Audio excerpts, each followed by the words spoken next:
What's up everybody, Matt Maran here for another car review. This is of course the 2018 Kia Stinger 2.0T all-wheel drive. Huge thanks to Kia for providing me with this very cool blue Stinger to review for you guys today. So about the Stinger 2.0T, well, I already of course covered the Stinger GT in a full review video and also a week with video where I was talking about living with one for a week, and I absolutely love the Stingers. They're fantastic, but I hadn't driven the 2.0T version yet, the more affordable one that also has, almost all the same great looks you get on the Stinger GT. It looks just as mean and aggressive. You do have some slightly different looks. You know, you have these headlamps that are halogen units here. Still have a little LED accent on them, but not quite as cool looking as the full-on, more aggressive, meaner, squintier looking headlights of the Stinger GT. Although you can, if you still do want this 2.0T motor, you can go up to the premium and get those nicer LED headlamps as well if you'd like. Otherwise though, you still have a pretty aggressive front bumper there. You still have this hood with these faux vents that I think actually spices it up a little bit and looks really good. Coming down to the sides, you still get, again, most of the same great looks as the GT version, although you don't have the Brembo brakes peeking out beneath those wheels there. You still have some nice 18-inch wheels that look pretty good. And then going out towards the back, I still love like that C-pillar treatment and the whole GT aspect of this vehicle, and this beautiful like shooting brake hatch setup is just really cool. And especially those taillights have really grown on me too there in the back of the Stinger. In person you appreciate them more. They have more of a three-dimensional character to them than comes off in photos and video. And I also love how the hatch continues on beyond the tail lamps. It even creates a little bit of a spoiler and a little bit of a lip that comes out beyond that. And again, in 3 dimensions, this vehicle just looks really, really cool. You still get the same great quad exhaust tips as you get on the GT version. And so overall, I think it's just a really cool looking car, and especially in this blue color, it really pops. As for the interior of the Stinger 2.0T, well, I'm really amazed at just how nice it still is, even considering this is the base level interior. No options on this one at all. So base Stinger interior, here's what it looks like. And I gotta say, I'm really impressed by just how much it's very, very similar to the GT version. It's really impressive.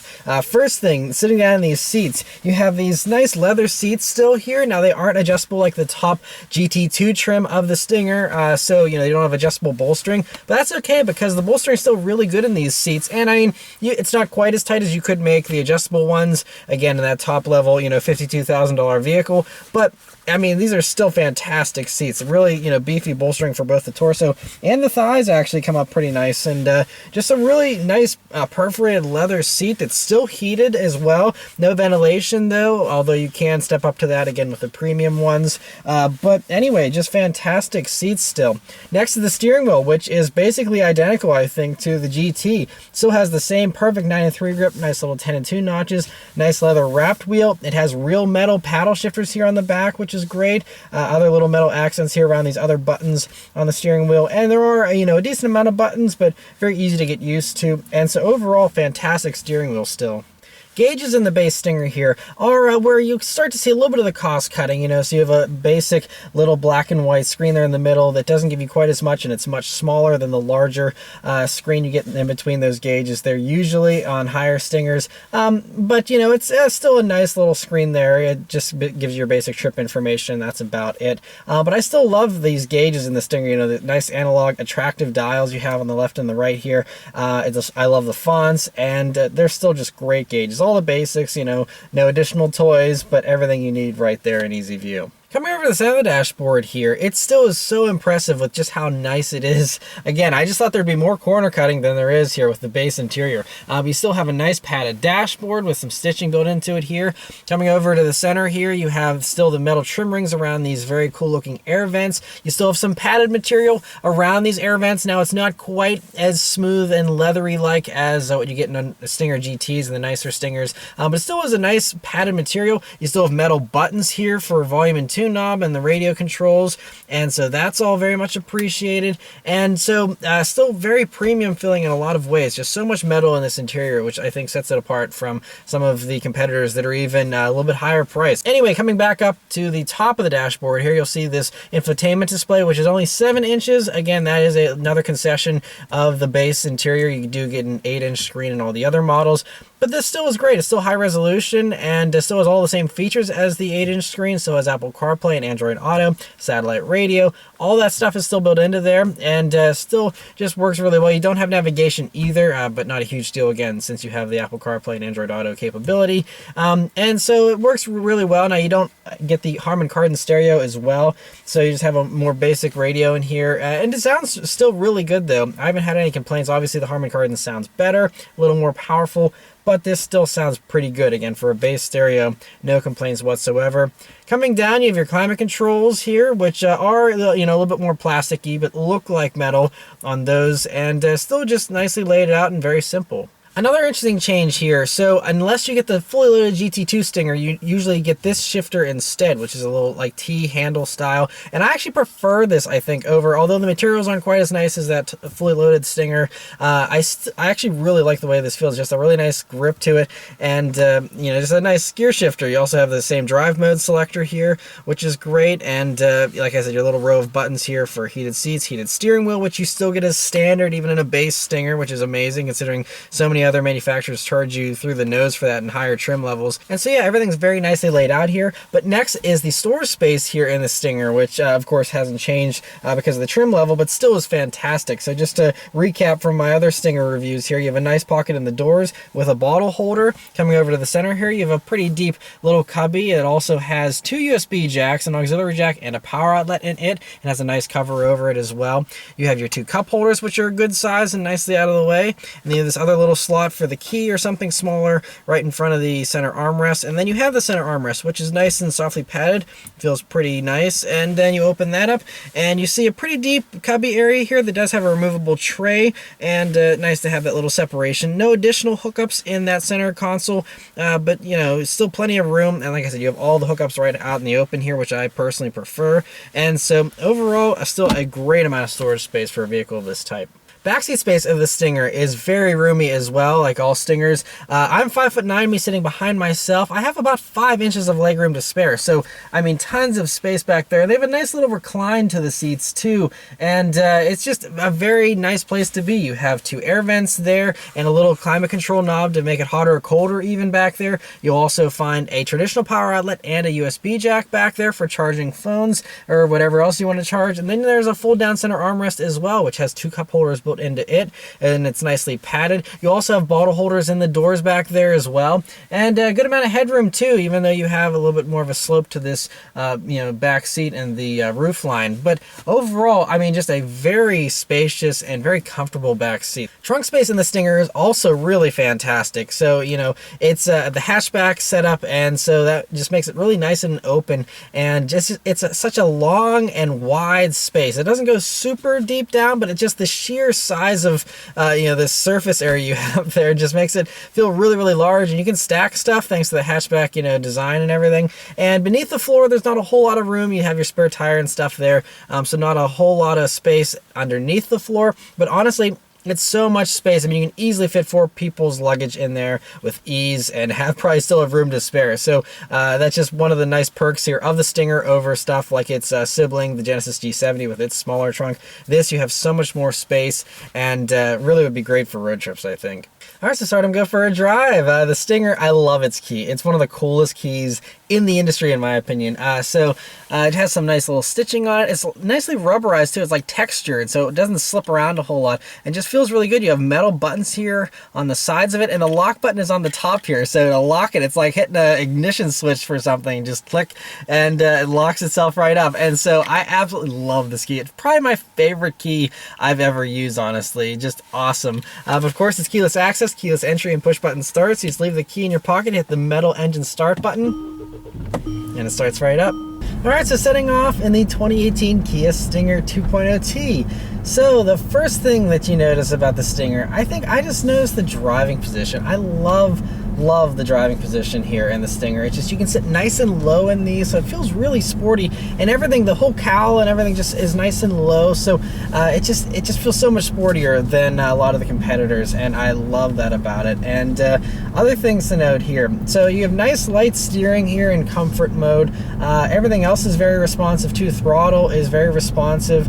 As soon as you tip in, you start getting response. Brakes feel very natural with a very traditional feeling brake pedal. it starts to bite right as soon as you start leaning into it there, which is great. Visibility is also pretty good in the Stinger. You have a very good view forward, pretty thin A-pillars. View out of the sides is great. The only issue is view out of the back is not great, and so it's just one of the things you have to give up because of the hatchback versatility here. So it's a little bit of a smaller window. You can still see out of it okay, just not quite as expansive of a view as you would normally get with other SUVs or sedans that have larger rear windows. But honestly, not a big deal. Of course, you have backup cameras and all the safety tech these days as well to help you out. Blind spot monitoring is now standard actually for 2019, so that's a nice feature. But so visibility wise, I don't think it's a big deal. Thankfully, those rear windows do go really far back so that the seat pillar doesn't seem too big, even though from the outside it might seem like it would be an issue. It really isn't once you start driving.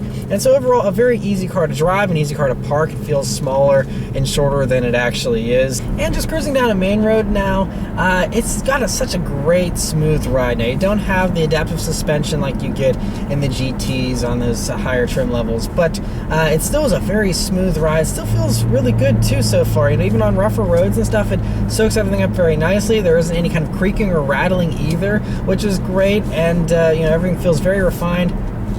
Pretty quiet in here too. I'm doing about 40 miles an hour on a pretty smooth road, but really it just feels very refined for the most part. But we'll go ahead and put it into the sport mode here, and let's turn down onto this back road here and see how it does. It's a little bit damp. It should be good. Here we go. Delay. There we go. Then it kicks in. And then it takes off pretty quickly for, again, the base engine. I am thoroughly impressed. This thing has punch. Wow. And a turbo motor, small little turbo 4, usually runs out of steam in the higher RPMs, but this just seems to keep pulling.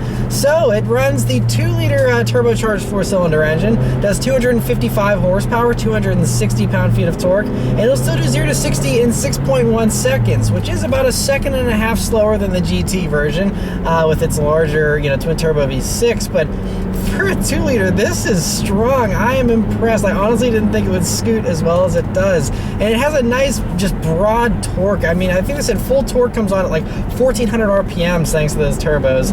And it's pretty quick to respond too. So there's a little kickdown trigger like you see on some other European vehicles. And if you hit that, then it'll immediately give you a downshift. But even if you don't and you're kind of cruising and you just give it more gas, it still will respond pretty quickly. So it's very intelligently tuned, at least here in sport mode. We're running, by the way, speaking of the transmission here, an 8-speed automatic. It's built in-house by Kia, and it's pretty responsive. I really enjoyed the way that it was set up in the GT, and this seems to be just as responsive, honestly. But we'll go ahead and try out manual mode here and see how that does. It does hold gears, which is great, and it's pretty responsive, honestly. It's almost ZF 8-speed quick, at least with my experience so far. Here, we'll do a little acceleration and stay in manual mode this time and see how it does.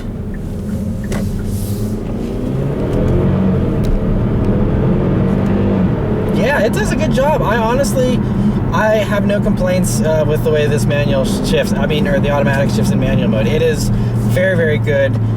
Better than most automatics, honestly. So for Kia's own thing, that kind of makes people a little wary sometimes. Like, oh, can you actually do it better than ZF? I don't think it's quite as quick as the ZF 8-speed, especially the upshifts are a hair slower than the ZF 8-speed, but this is probably honorable runner-up, honorable mention. It's really good. So again, these roads are a little damp, so I'm not going to be able to push it quite as much as I would like to. But man, it handles really, really well still. The Stingers have always impressed me. I'm going to put it back into automatic mode. They've always impressed me though with their handling. They just have such lighter handling than you would expect from a vehicle that weighs as much as this does. And even though we're only on 225 wide Bridgestone all-season tires, which isn't nearly as sporty as the Michelin summer tires that you get in the GTs, it still does have a pretty good amount of grip. I got a little bit of understeer there, again, partially because the roads are a little slicker here, and partially just because, again, you don't have as wide or as sporty of a tire as you normally get. It's also a little bit cooler here at 40 degrees as we're currently driving, so that's forgivable, but it feels so light and it still has that excellent handling, just a little less grip, and now all you have to do to fix that is swap tires, and then you're done, and you're set, and you're good to go. So, because it's really the 2-liter version has an advantage as far as the handling over the GT, because although you don't have the Brembo brakes and stuff, you do have a much lighter vehicle. So in all-wheel drive configuration here, the Stinger weighs about 3,845 pounds. Now that's about 312 pounds lighter than a comparable GT with all-wheel drive. So 300 pounds is a big difference, and I think you would certainly feel that, especially if you had the same tire setup as the GT. Then I think you would really notice that this even feels more like a go-kart than the Stinger GT already did. And that, I mean, it's just so impressive for, again, a large, luxurious, heavy vehicle. I mean, numerically it's heavy, but you don't feel that in the corners, and these things handle so much better than the spec sheets suggest they would. And that's why anyone that's skeptical about the Stinger, just go test drive one. Take it around a few corners, and if you're not impressed, call me a liar, but I guarantee you would be blown away by just how good the handling is here in these Stingers. It just honestly, it's the best. Aside from the Alfa Romeo Giulia, which is still a little bit better, this is the best handling sedan that I've reviewed, I think. It's just, I mean, as far as stuff in this category, obviously there's CTSVs and ATSVs and stuff with way more grip and a way sportier setup, but as far as stuff in this segment, by far, this and the Alfa handle the best out of all of them. I mean, this is right up there with even like the Audi S5 Sportback. That honestly, I think even felt a little heavier than this does. And so, yeah, I just cannot praise the handling of the Stinger enough. It is fantastic. It was engineered by a former BMW M engineer, and they brought him over, and he just worked wonders on this Stinger. It's fantastic.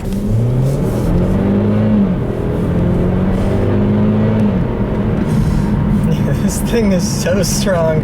I'm actually really impressed. Like, yes, the GT is much quicker and a little more insane with its acceleration, but this, I mean, especially in daily driving and around town, I don't think you're going to notice a huge difference. I mean, this has nice punch down low that honestly, unless you're really trying to fly, I mean, the GT is definitely still the way I would want a Stinger as well, but you're not missing a whole lot with the regular Stinger, which honestly, I thought it would be good, but I didn't think it would be this quick. So I'm actually pleasantly surprised by that. Another thing, you know, Sport Mode has all the same great enhancements that it has in the GT version as well. So you have a little bit of heavier steering in Sport Mode. You have a throttle response that's even a little bit sharper and more eager to just really go in whenever you stomp on it. And also the transmission, you know, gets the idea and will hold gears longer, like you saw whenever I was going around corners a minute ago here. But it's just, it just is so much fun to throw around, and the whole car, especially in corners, just shrinks around you, and it just feels so much smaller and more playful and more usable than again you might expect. And it just all goes back to that low seating position. Everything is just so driver oriented that it is so gratifying to drive. Every time I get behind the wheel of a Stinger, I love it. I absolutely love it. And as a daily driver, I think it's, you know, pretty close to perfect as far as the practicality standpoint, the fun to drive, the good looks, you know, standing out from the crowd a little bit in the normal sedan groups of you know, luxury vehicles. I think you just get so much value for your money, and it's just a blast in so many ways. I mean, steering feels great. I mean, it still is you know, fairly light here in Sport Mode. I could, you know, if it was a little bit heavier, I wouldn't be upset, but I'm also not complaining about it either. It still is fine. You don't need to have super heavy steering in a sporty vehicle, and it feels good. It feels accurate, precise, very quick. Not as quick as the Alfa. Again, that's where the Alfa has a little bit of an edge still, but it still feels fantastic, and I absolutely love driving this thing. But anyway, huge thanks to Kia. You know, they provided me with this vehicle for an entire week, so I'm going to continue to drive around all week, and then I'll come back and give you guys my final fuel economy, as well as any other things that I noticed, and also discuss the pricing here of the base Stinger, which is also really impressive. All right, so I've been driving the 2018 Kia Stinger 2.0T for a week now, and I really just love it. I don't know why, the driving position just fits like a glove.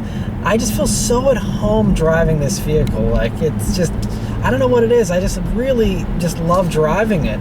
It's got so much punch around town too. Those turbos, they come on so strongly that honestly, in daily driving circumstances, I don't think I would miss if I didn't have the GT. So I think really between the 2.0T and the GT, it comes down to just how much of a need for speed you have. If you're, you know, just wanting something that is sporty and quick, and you want to save some money, I think the 2.0T would be a great fit. Now, obviously, if you want to have the fastest thing, or if you test drive a 2.0T and you're wanting for more power, then go for the GT. That's what it's there for. But I honestly think that most people would be happy enough with this, just at least, again, for daily driving stuff. And I mean, if you want to bomb down a back road, you want to have the Brembos and, you know, the sportier suspension with the adaptive capability and all that type of stuff, then I can see how the GT could have a lot of appeal if you're really going to be, you know, hammering it on a back road and stuff like that. But just running around town, running errands, things like that, this is fantastic. This one is also the all-wheel drive, which actually came in handy one day. We got some snow a little bit and some freezing rain. We were just on all seasons. Of course, you could have snow tires and have even better winter capabilities, of course.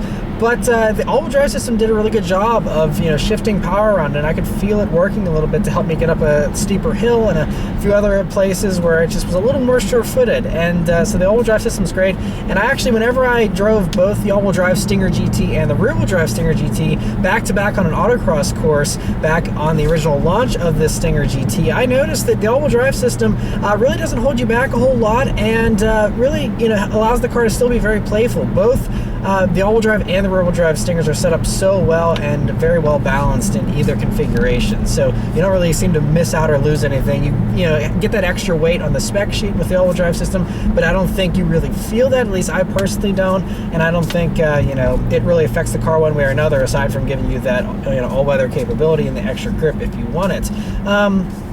But it wasn't all perfect things with the Stinger. There were a couple things that I was a little unimpressed by. The first is I noticed a rattle in the rear hatch area that developed as it started getting a little cooler here throughout my week of driving. And that's not a huge deal, though. You know, the rattle actually is a TSB that Kia already recognizes and fixes at the dealership for free, so that's not an issue to worry about and be, you know, fixed very easily. And there's only, I think, like a less than 2-month window where they were built with the hatch that rattles, and this one just happens to be in that group.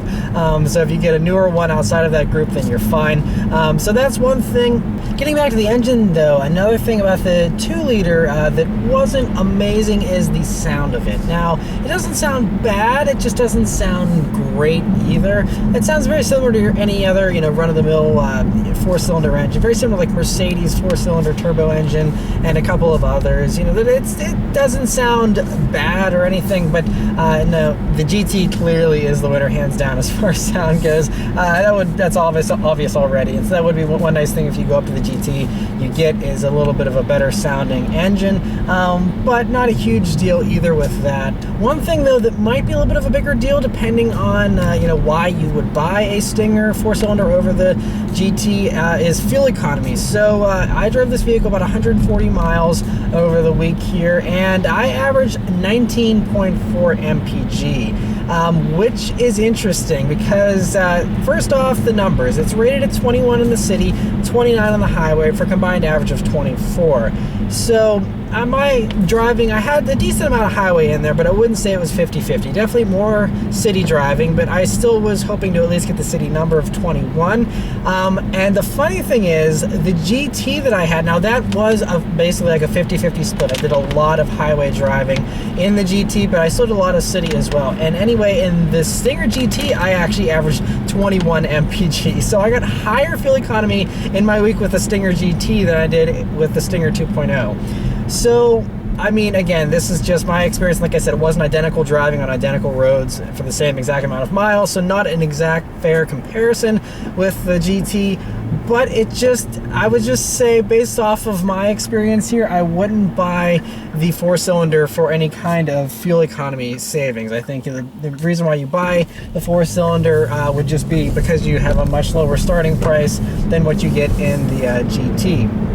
And so that brings me to the last thing I want to mention here is the pricing of the Stinger. So this one is, as tested, $37,000 exactly. Now that includes a $2,000 package that they have on this one for the all the adaptive cruise control, all the extra safety, you know, the autonomous braking, all that type of stuff.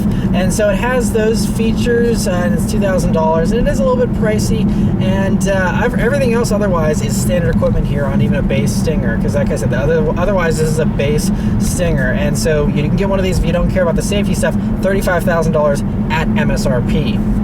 Then you factor in manufacturer incentives, which currently are like $1,500, and that already knocks it down again to mid to low 30s. And then there are dealer discounts, and obviously it's not fair to compare with other vehicles because that will vary depending on your negotiating abilities and the dealer you're working with and stuff.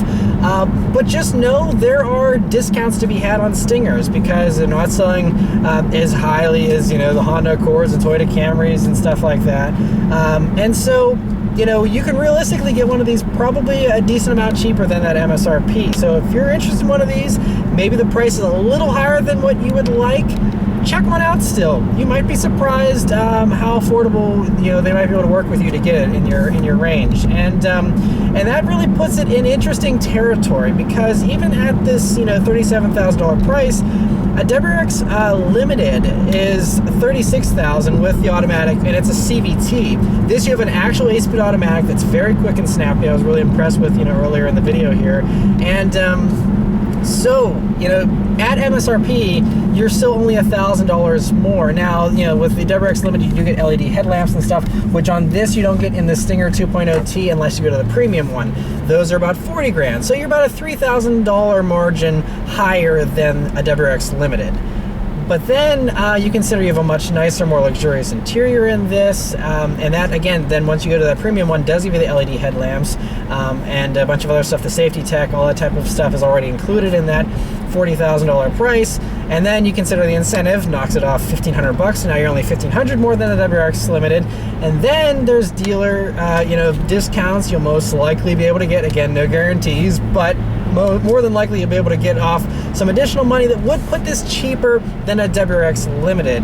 And I know I have a lot of WRX fans on this channel, but I honestly would pick this over a WRX. Even though this is heavier, it's a larger vehicle by a little bit, that doesn't matter. It feels actually lighter than a WRX. You're sitting lower. It's just as quick in a straight line. You have a better automatic transmission in this, and you have a longer warranty. You have a 10-year warranty here in the Kia versus Subaru's 5-year, 60,000 mile like every other manufacturer out there.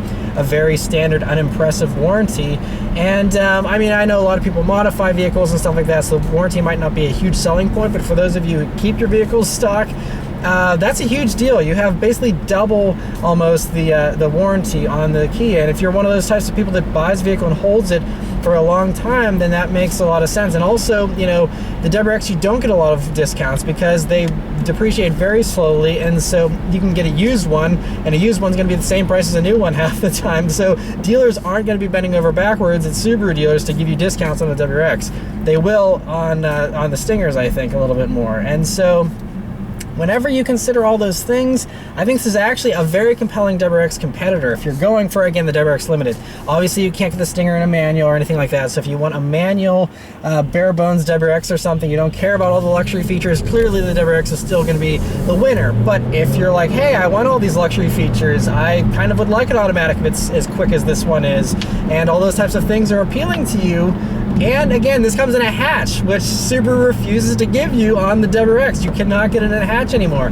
This, you have a hatch with tons of practicality, tons of room, which I think a lot of Subaru buyers probably miss these days. And so, I'm just laying the facts out there. Make of them as you wish, but personally, I would take this over a WRX Limited any day of the week. And it's that good of a vehicle. I know I've been in love with the Stinger ever since I drove the very first one I drove back over a year ago. And even this 2.0T, no disappointment whatsoever. Like I said, aside from the fuel economy, not a huge deal to me, and yeah, I mean, they're all fantastic vehicles. But anyway, huge thanks once again to Kia for providing me with this Stinger to sample here for a week for you guys. Let me know your thoughts on the Stinger 2.0T in the comments below. Thank you guys very much for watching. I'll see you next time. Take care.